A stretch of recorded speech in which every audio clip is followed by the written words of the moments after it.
And it's important to emphasize this. These are 7 new cases who are in the community, people who volunteered themselves to come and get tested. And so you can see this disease is actually within us, and therefore we need to ensure we adhere to our containment measures. Fellow Kenyans, in the last 24 hours, we managed to test 1,195 samples, and out of these, 24 people, 24, and I repeat, 24 people tested positive for coronavirus. And this is the highest number of positive cases that we have recorded since we reported our first case. Out of these cases, 7 are already, as indicated, from Kawangware, and therefore this brings to total 20 cases just in Kawangware. 10 cases are from Isili, bringing the total number in this area to 21. 5 are from Mombasa, and this therefore brings the total number of Mombasa cases to 129. And the last 2 cases are from Kuria West in Migori County, and these 2 had a recent history of travel from Tanzania. The 5 cases in Mombasa are from Mikindani 2, Mwembe Tayari 2, and Shimanzi 1. And therefore, this now brings the total number of positive cases in the country to 435. The age brackets of the new cases are between 1 to 19 years of age. We have 4 cases. Between 20 to 39 years, we have 14. Between 40 to 60, we have 6. And in terms of gender, 10 are male and 14 are female. And we are saddened, greatly saddened to inform you today that we've lost 1 more patient from Mombasa. And this was a 51-year-old woman who had been admitted on the 27th of April, and she had an underlying condition. And let me take this chance to convey our heartfelt condolences to her family and her community. Therefore, our total number of fatalities now stands at 22. On a more positive note, we are delighted to inform you that we now have discharged 2 more patients, and therefore our total number of recoveries is 152. There have been concerns raised as pertaining to the situation in our quarantine facilities, and the ministry has taken note and is working to ensure that there's a comfortable stay for those who are in the quarantine facilities. And in light of the anticipated surge of numbers, and it's important we emphasize, today is the day we've recorded 24 positive cases, and we shall continue recording more positive cases. And therefore, in anticipation of this surge of numbers, we must therefore now begin a serious conversation around the issue of the quarantine system. And to this end, the Ministry of Health is reviewing home-based care, quarantine mechanisms, and we shall soon be able to issue specific guidelines as to how this shall be undertaken. And it's important to note again, the success of home-based care is highly pegged on our discipline as Kenyans and as our cooperation in terms of ensuring that we actually adhere to these guidelines. I would like to take an opportunity to thank all the individuals and corporates who continue to support this war against coronavirus, and we continue to appeal to other well-wishers to come forward and to provide support. And as I conclude again, I'd like to thank Kenyans for the cooperation, because this cooperation has made it possible for us to register some elements and some degrees of achievement, but also to reiterate that we must continue to observe these containment measures. Having recorded 24 cases is actually quite severe, fellow Kenyans, and it's really important that we continue to meet and adhere to our containment measures. And at this juncture, I'd like to invite the Director General. It has come to our attention that more information is required with regards to the care and management of our cases, and so the DG shall give a highlight on how we are taking care of our patients, what treatment measures we are putting in place, what new therapies the country is considering, and he shall also articulate on some of our resources. Karibu, DG. Thank you, Madam CS. Good afternoon, everybody. I just want to give you a few highlights regarding the status of the patients we are taking care of as at now. As of today, we have 214 patients spread across various hospitals, of course, from the coast to the western part of the country. Out of these 214, it's only 1 patient who is in critical care under ventilatory support at the Kenyatta University Teaching, Research and Referral Hospital. The remaining 213 patients are in stable condition, and we are hopeful that they'll continue to do well and therefore going forward we'll have more discharges coming from our healthcare facilities. I'm sure you must have heard of the news from the United States regarding the new drug, remdesivir, for treatment of severe coronavirus disease. This is a medicine that was initially tried for Ebola virus treatment and was also used for treatment of other coronaviruses like the Middle East respiratory syndrome and the SARS, severe acute respiratory syndrome, whose outbreak was reported in 2003 in Hong Kong. This medicine, a trial was done in the United States involving 1,063 cases, and this was a good trial because the caseload was good, more than 1,000 people, and the primary endpoint was the recovery in terms of either stoppage of use of supplemental oxygen for critically ill patients or the time for discharge. And during this study, 31% of the 1,063 people were able to go home within 11 days, compared to the other arm who received a normal treatment. Based on this, the Federal Drug Administration Authority in U.S. has decided to register this medicine for treatment of coronavirus disease 19. However, this is not to point out that now we have a cure, because if you look at the time frame, it's only 15 days for those who receive normal treatment versus 11 days for those who receive remdesivir. Therefore, this is not a silver bullet, though it has been approved, but the other shortcoming of this medication is that it can only be given as an infusion through an injection, so there's no oral formulation, and is also relatively expensive. For our cases, because most of our cases are mild asymptomatic cases, it could be deployed, but to a small fraction of our patients. Of course, we still continue to pursue the use of other medications, including favipiravir, also called Avigan from Japan, the antiretroviral medicines that have been tried, that is lopinavir, ritonavir, or Kaletra, as commonly known, the use of chloroquine, hydrochloroquine, which again has also been prioritized by the US government. And of course, is now available locally in case we need to deploy it for our patients. So that is in terms of the treatment landscape, how it looks like. Still no cure, despite this encouraging news.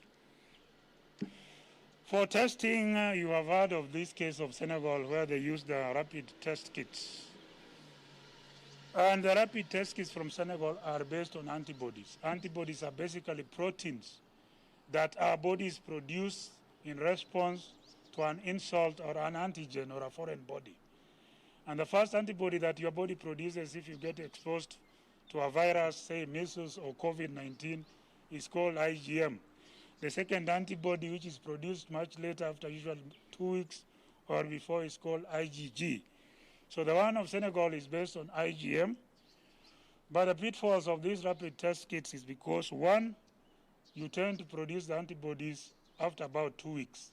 Therefore, you lose significant opportunity of 14 days where you could be able to trace, isolate, and quarantine people, and therefore stop further transmission of the infection. So that is one big limitation of the rapid test kits. Number two, the rapid test kits are not selective. There are very many groups of, very many types of coronaviruses. So even if you have the coronavirus that causes a mild cold, the rapid kit could interpret it as COVID-19. That is what we call in science a false positive. And therefore, you will be diagnosed as coronavirus disease 19 positive, yet you have the simple corona that causes a cold. Number three is that if you are immunosuppressed, like if you have HIV infection, or you are malnourished, or you have a serious infection like TB, your immune response is subdued, and therefore you tend to produce less antibodies or no antibodies at all. In that case, if you put you through that test, it will come out negative, yet you could be positive for COVID-19. And finally, regarding the rapid test kits, is because even if you have the antibodies, evidence has not shown that those antibodies will protect you from reinfection. However, these are good diagnostic equipment that can be used for research purposes, like in KEMRI, and also for carrying out what we call seroprevalence surveys, or you want to find out the spread or the incidence of a disease in a community, or the prevalence of a disease in a big community. I also wanted to emphasize a bit on the cases from Kawangware, as Madam CS has alluded to. There are 20 cases from Kawangware. 12 of these cases can be traced back to one single individual. And this single individual used to work with us at the Emergency Operations Center. This single individual passed the infection over to 6 primary contacts. Out of these primary contacts, there are 5 secondary contacts. So if you draw that tree, there are 12 people linked to this particular case. If you look at the case of Kilifi, the index case had 5 primary contacts, 1 secondary contact, and 1 tertiary contact. And of course, we continue to do surveillance because the 14 days mandatory period for incubation has already passed. So you cannot be able to tell how many people one person can be able to pass the infection to. And why am I saying this? Because this is important, because then it is the reason that we talk about quarantine and isolation. That quickly, if we test you, we need to move you into the isolation unit so that you don't stop growing these branches. And for those who test positive, of course, we also move you to the isolation site. The others who have not been tested, of course, are kept in quarantine, therefore trying to stop the transmission. And that is basically what leads to a flattening of the curve. Finally, I wanted to share with you the donation that we received from one of our many partners who have supported the ministry. One is the Jack Ma Foundation. I have a table here with me regarding the quantities of whatever was donated, what has been distributed, and what is still in stock in our KEMSA stores. Like, for example, the test kits were a total of 208. If you multiply that by 80, you get about 17,000 test kits. Remember, if you test you and you test positive, at a minimum, you will require 3 tests at a minimum. The first test, the index test, that determines whether you are positive or negative. If you are positive, then you require another second test after 14 days. If that test is negative, you require another test after 24 to 48 hours. So if you divide this number of kits by 3 on average, then you find that we had about 5,000 to 6,000 test kits. And therefore, anytime we report that we have a given number of test kits, remember each individual at a minimum will require 3 tests. So always divide it by a minimum of 3. Of course, we also received viral transport media, 18,900 pieces, all which have gone to various laboratories, various face masks which have all been distributed, medical disposable protective clothing, 1,100 pieces distributed. I can be able to share this with you. So in a nutshell, based on what I've been able to share with you, is that we are not out of the woods yet. We expect a surge in our numbers as we continue with the targeted testing. And therefore, it means we require more quarantine facility.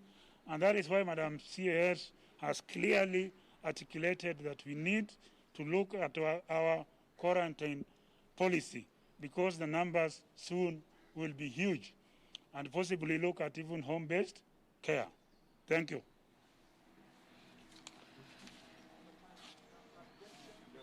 Yeah, just questions.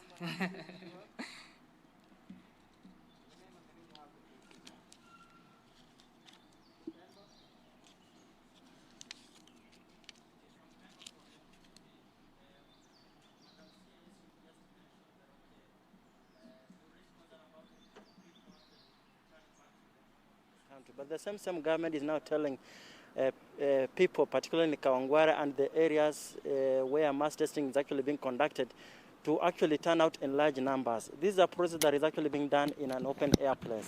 And I was in Kawangware where some of your awareness people telling the Kenyans that, okay, this virus stays in the air for about 3 hours. So if at all you cough, and it finds you maybe in such kind of a scenario, you're likely to get infected.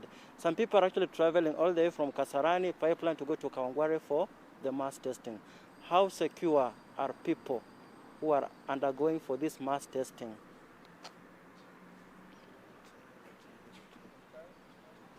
And still on Kawangware, the Interior Principal Secretary, Dr. Karanja Kibicho, had mentioned that mapping out was being done of estates that have seen an exponential rise in the number of infections, and they would be mapped out for more stringent measures, including possible lockdown. Maybe, has this been considered for even an area like Kawangware, which is a densely populated area, including Isli? And maybe you can also touch on the fact that we've seen, since the mass testing began in Kibokoni and even Old Town Mombasa and even parts of Nairobi, initially there seemed to be low people turning up. Maybe there's the stigma associated with COVID-19 and even the possibility that one will fear being put in quarantine and cater for that particular cause. So maybe what is being done to ensure members of the public see this as an initiative that will help the country maybe turn up for testing. My name is...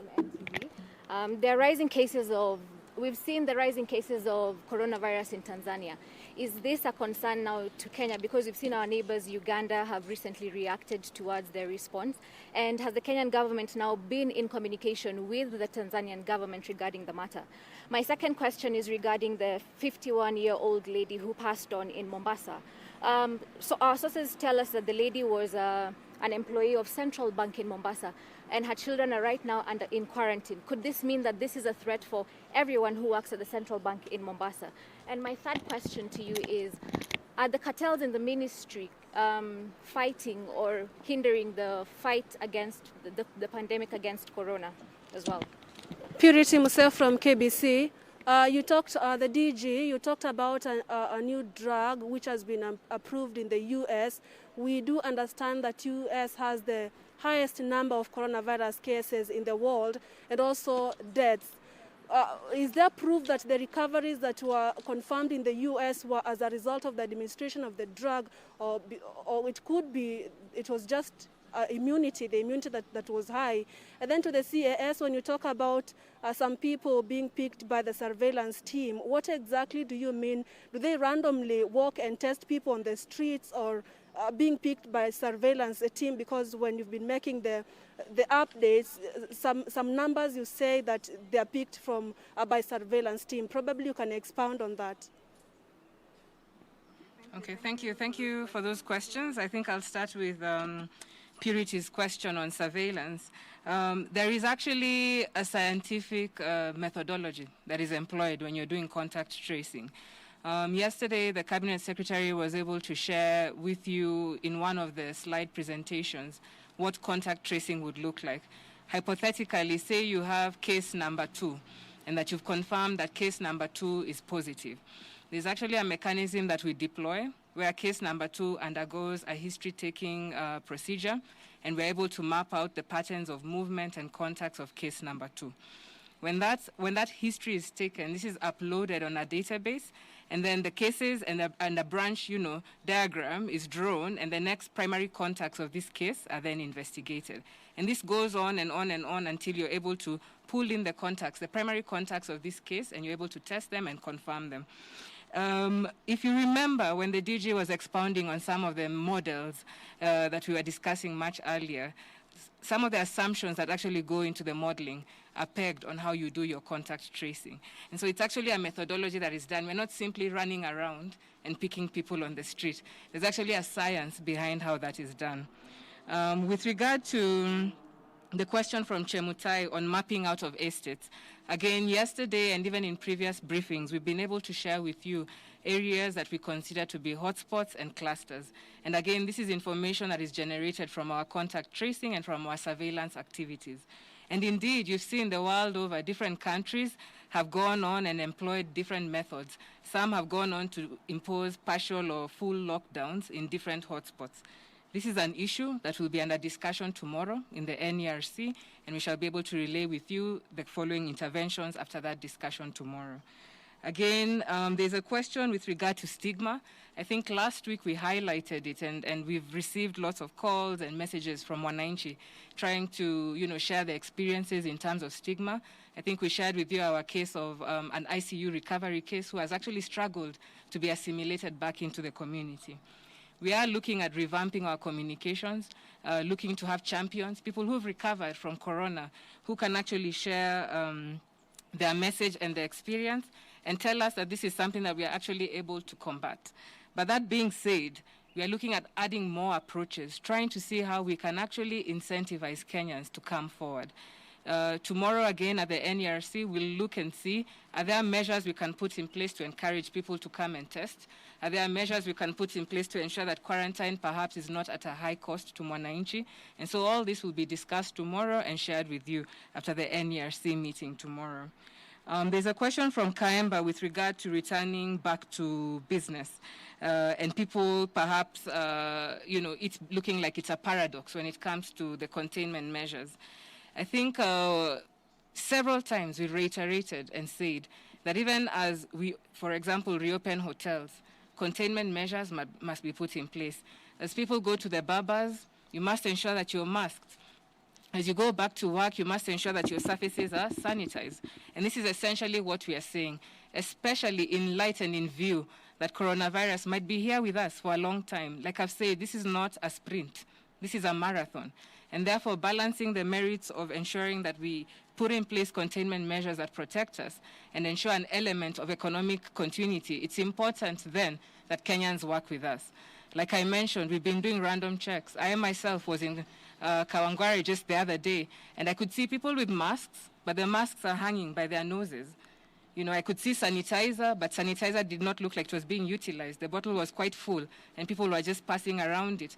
And what we're saying is, if Kenyans can work hand in hand with us, of course we want to go back to normal. Of course we want the economy reignited, but we have to also protect the countrymen. And this, therefore, means we have to work together and enforce these containment measures while trying to come to a new normal.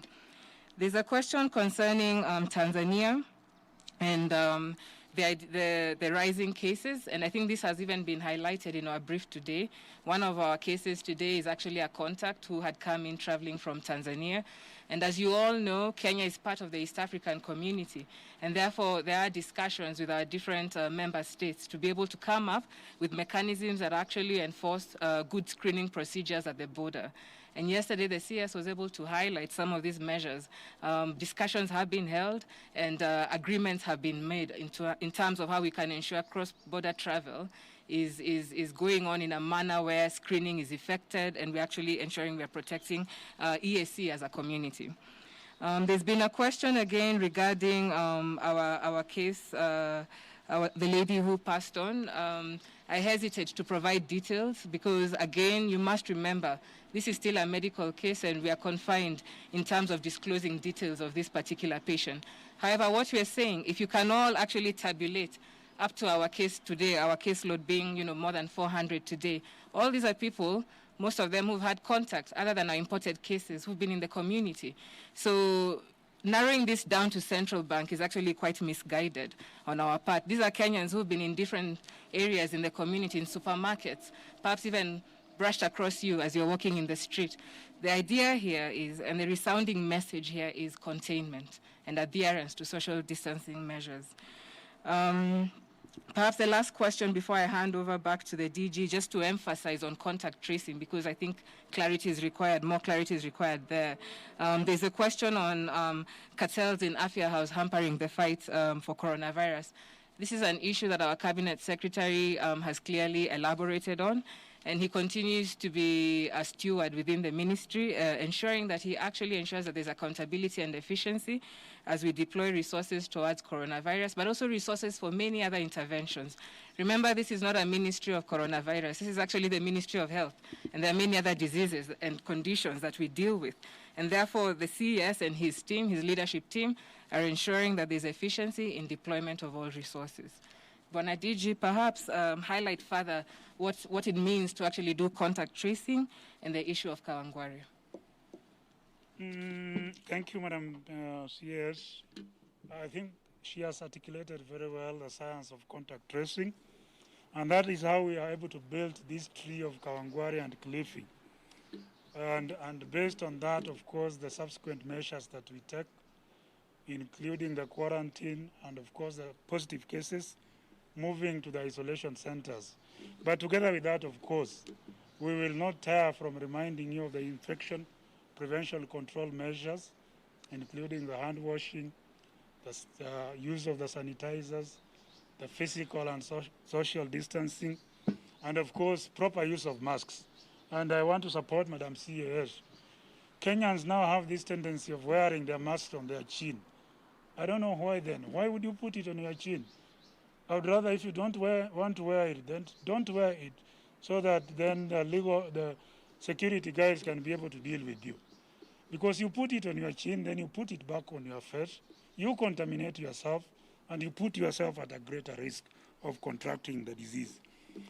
Regarding the trial in the US, this was what we call a randomized controlled trial, where you have one arm of people receiving a particular treatment, in this case, this particular medicine, remdesivir, and the other arm received a normal treatment.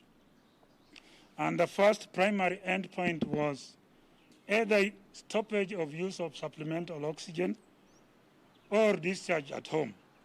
And that was clearly elucidated by 31% of the people who are receiving the drug, either stopping use of oxygen early by day 11 or them being discharged by day 11. The secondary endpoint for this study was, of course, mortality, and that data is being analyzed. So I cannot clearly state before you today that remdesivir actually decreases mortality or deaths. And that is why I said in my statement that it is not a silver bullet. Let me also just highlight something small regarding the hotels.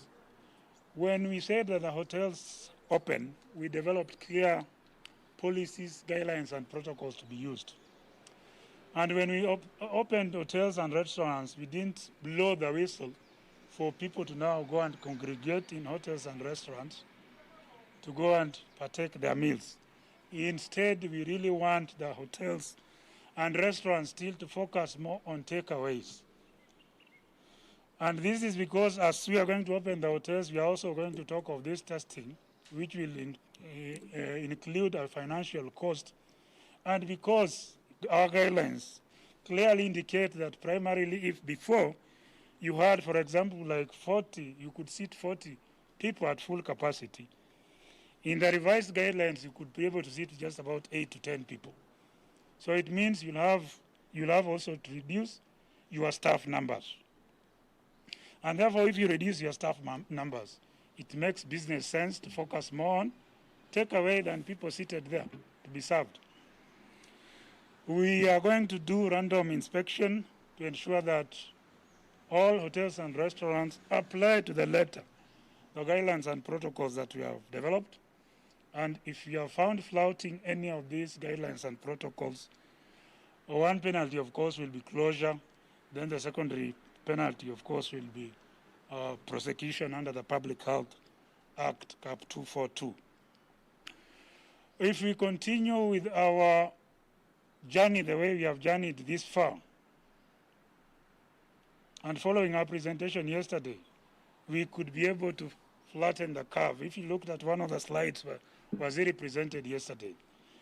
However, if we think that things are okay and we are back to normal, the Republic of Ghana today, after removal of the lockdown, has noticed a more than 40% upswing in number of cases, and we are not immune to that. Thank you. I think.